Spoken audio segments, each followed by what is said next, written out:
दोस्तों नमस्कार, स्वागत है आपका बड़ी खबर बड़े खुलासे में।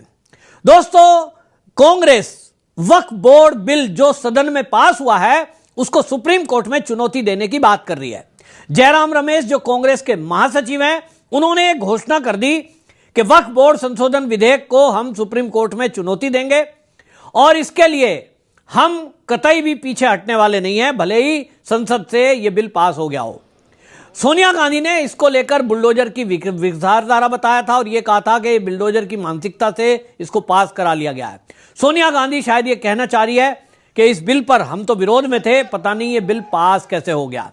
इस वीडियो में मैं आपको बताऊंगा कि कांग्रेस पहली बार नहीं है कि जब मोदी सरकार के बनाए हुए किसी कानून का विरोध कर रही हो।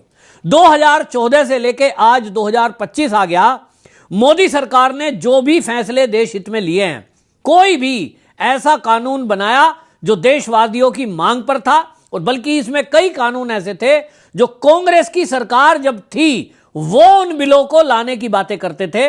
लेकिन आज जब मोदी सरकार सत्ता में है तो जो जो बिल भी वो पास करती है संसद से, ये कांग्रेस और विपक्षी पार्टियां उसके विरोध में खड़ी हो जाती हैं। आलम यह है कि वो सुप्रीम कोर्ट जो हमारे देश के संसद के द्वारा बनाए गए कानूनों को पालन कराने वाली संस्था है, उसमें ले जाकर के ये कार्यपालिका में दखल, ये न्यायपालिका का कराने का काम कांग्रेस करती है।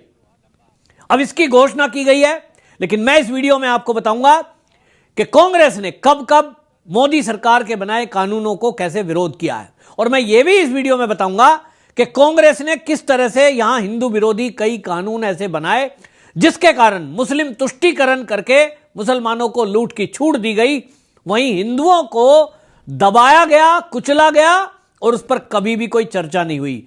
यह हिंदुओं की मूर्खता है कि वो इस सब को ना तो जानने की कोशिश करते हैं, ना कांग्रेस का वो इतिहास खंगालने की कोशिश करते हैं जिससे उनको पता चले कि कांग्रेस ने उनके नुकसान में कितना ये कानून बना बनाकर काम किया है और किस तरह से तुष्टीकरण के कारण केवल मुसलमानों का पक्ष लिया है।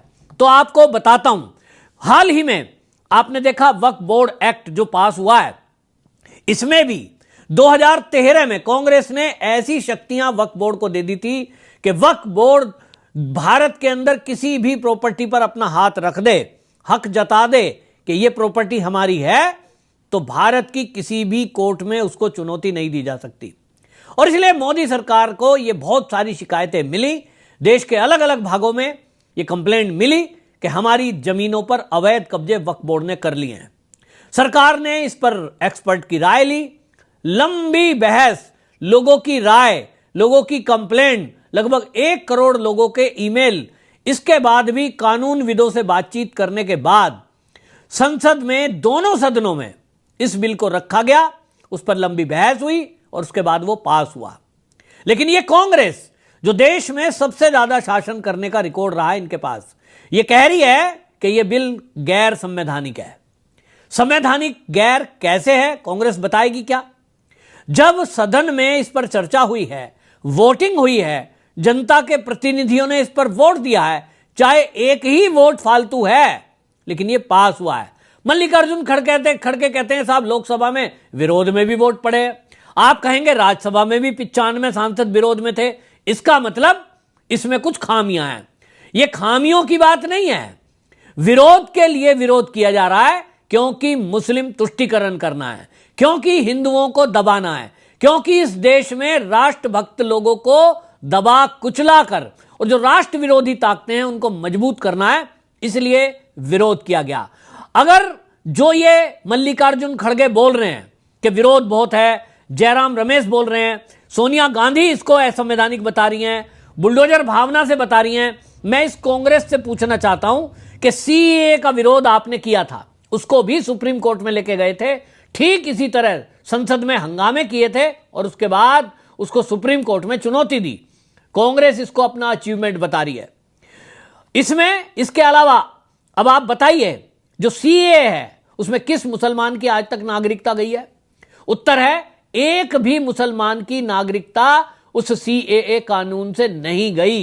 इसका मतलब कांग्रेस ने कोरा झूठ बोला था, झूठ बोलकर लोगों को सड़कों पे उतारा था, और सोनिया गांधी ने दिल्ली के रामलीला मैदान से यह आह्वान किया था, अपने हकों के लिए सड़कों पे उतरो। ठीक उसी तरह की बात सोनिया गांधी आज फिर से कर रही है। राहुल गांधी भी इसी तरह की बातें कर रहे हैं।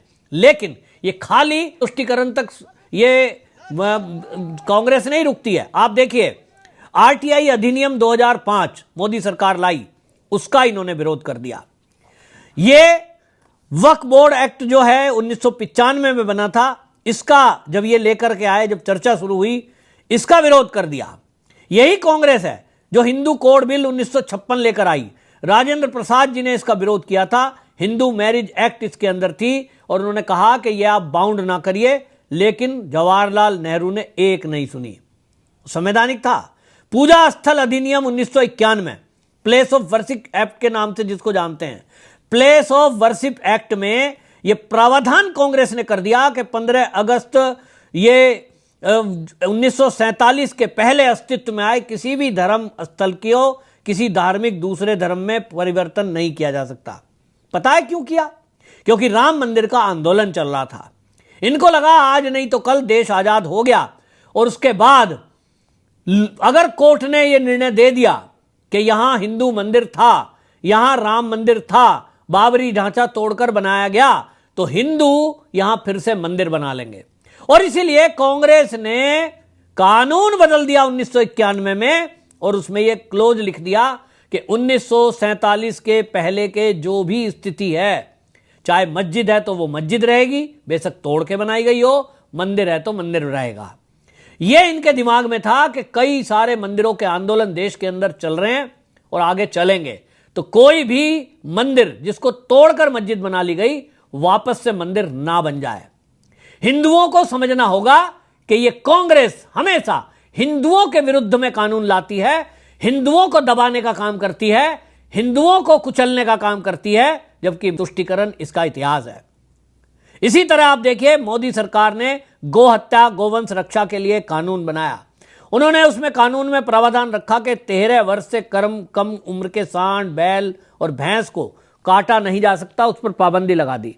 उसका भी विरोध कर दिया। 10% आरक्षण आर्थिक स्थिति को देखते हुए आर्थिक आधार पर मोदी सरकार लाई, तो उसको भी बाबा साहब भीमराव अंबेडकर दलित विरोधी बताकर इन लोगों ने विरोध किया, उसको भी कोर्ट में लेके गए।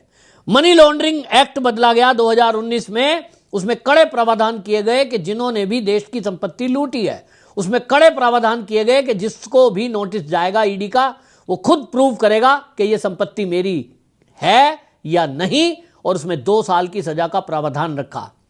कांग्रेस तो उसको भी कोर्ट में लेके गई और कह दिया कि ये जो कानून है, ये ईडी का कानून बनाया हुआ जो मोदी सरकार ने बनाया है, ये तो गैर संवैधानिक है।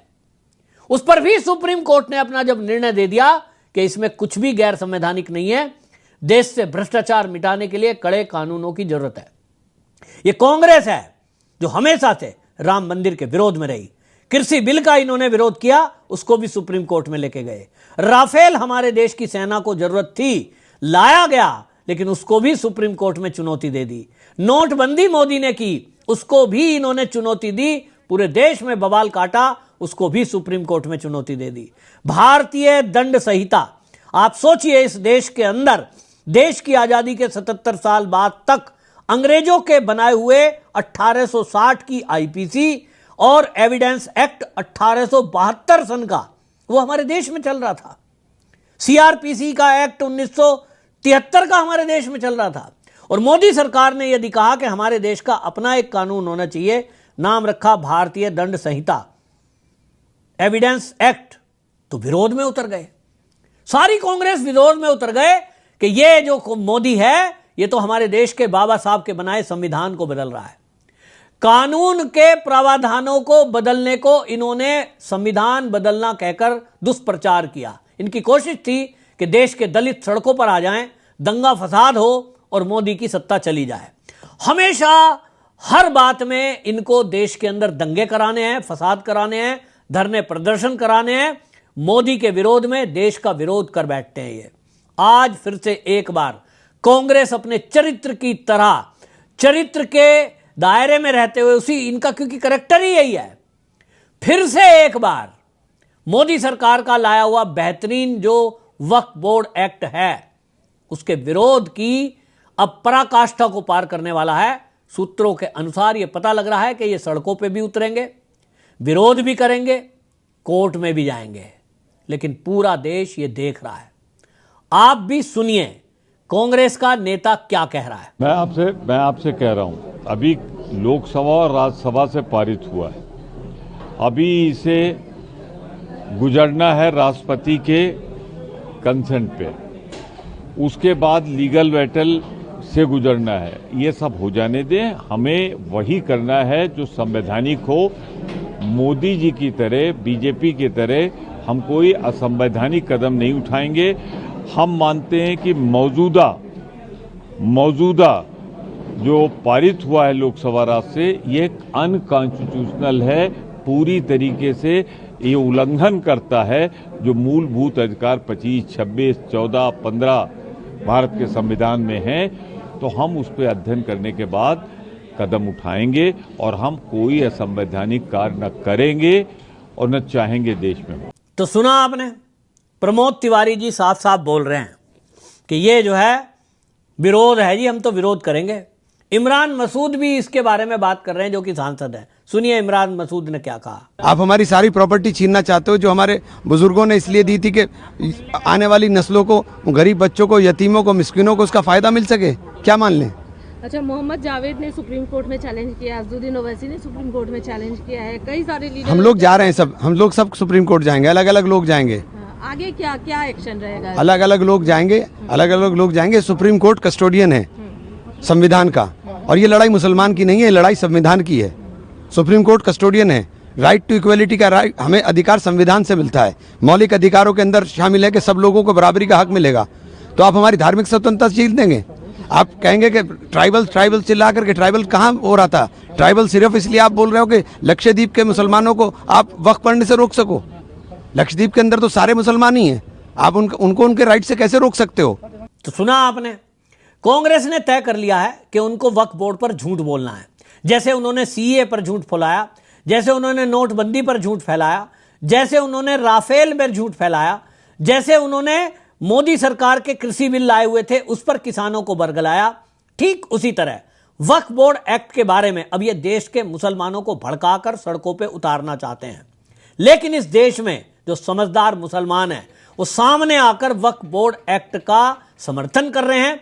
मिठाइयां बांटी गई हैं, और मैं जानता हूं कई ऐसे लोगों को, जिसमें एहसान खान नाम के पसमंदा समाज के राष्ट्रीय अध्यक्ष हैं। आप देखिए, वो खुद मंत्री जी से मिले हैं और उन्होंने जगदम्बा पाल को जाकर के धन्यवाद दिया है, जो जेपीसी के चेयरमैन थे।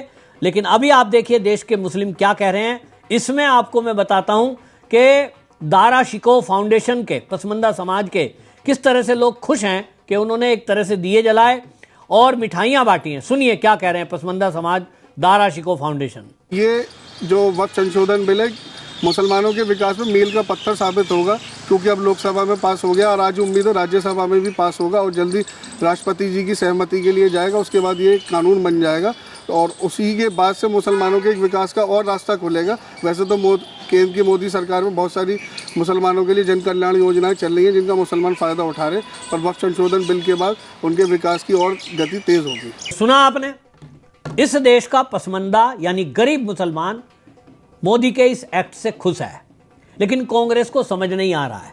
उनको केवल मुसलमान दिखाई दे रहा है, जबकि इस देश के मुसलमान के 2 भाग कम से कम हो चुके हैं और उसमें पसमंदा समाज मोदी के साथ खड़ा हो रहा है, क्योंकि मोदी जी पसमंदा समाज के लिए बहुत कुछ कर रहे हैं। और ये विपक्ष अभी समझ नहीं पा रहा है कि आखिरकार उनके हाथों से सत्ता जा क्यों रही है। मुस्लिमों को खुश करने के लिए वो केवल मुसलमानों को, जो इसमें अपर कास्ट मुस्लिम है, मुसलमानों में कांग्रेस हो, समाजवादी हो, टीएमसी हो, केवल उनको खुश करने में लगा है। तो आपको बता दूं, इनकी लुटिया इसलिए डूब रही है। 2011 के मैं जनसंख्या के आंकड़ों के अनुसार अगर बताऊं, देश के अंदर मुसलमानों की आबादी 14.2% थी, जो 2023 में 19.7 ये % हुई। अब ये बताया जा रहा है कि इस समय जो संख्या है उसमें पसमंदा की केवल 80% है, यानी कुल मुस्लिम आबादी में 80% पसमंदा समाज है और वो पसमंदा समाज धीरे धीरे मोदी के साथ आ रहा है। पसमंदा समाज इस वक्फ बोर्ड एक्ट के पक्ष में है। तो अब आप समझ सकते हैं कि लगभग 18 करोड़ ये जो मुस्लिम आबादी है ये भारतीय जनता पार्टी के साथ आने वाली है, आज नहीं तो कल, जब वक्फ बोर्ड एक्ट के संशोधन के बाद उनको इसमें से मकान मिलेंगे, उनकी विधवाओं को इसमें सुविधाएं मिलनी शुरू होंगी, उनके लिए यहाँ काम शुरू होंगे, तब वो समझेंगे कि इस एक्ट के बदलाव से क्या हुआ है। लेकिन कांग्रेस केवल मुस्लिम तुष्टिकरण में इतनी डूबी है कि वो केरल के ईसाइयों को भी नाराज कर बैठी है। अब देखना होगा कांग्रेस का तो हाल वो होगा कि ईसाई इनसे पूछेंगे कि तुमने हमारी चर्चों की जमीन के लिए क्या किया, जब हम तुमसे कह रहे थे तब वो हमारे साथ खड़े नहीं थे और वक्फ बोर्ड के पक्ष में खड़े थे। लेकिन मुसलमान भी इनसे पूछेगा, पसमंदा समाज, कि तुम हमारे साथ क्यों नहीं खड़े थे। कुल मिलाकर कांग्रेस और विपक्ष पूरी तरह ये घिर गया है और सुप्रीम कोर्ट में भी इनको कड़ी फटकार लगने वाली है और वहां भी मुंह की खाएंगे। आपकी इस पर क्या राय है, कमेंट बॉक्स में जरूर बताएं। वीडियो को शेयर करें। वंदे मातरम।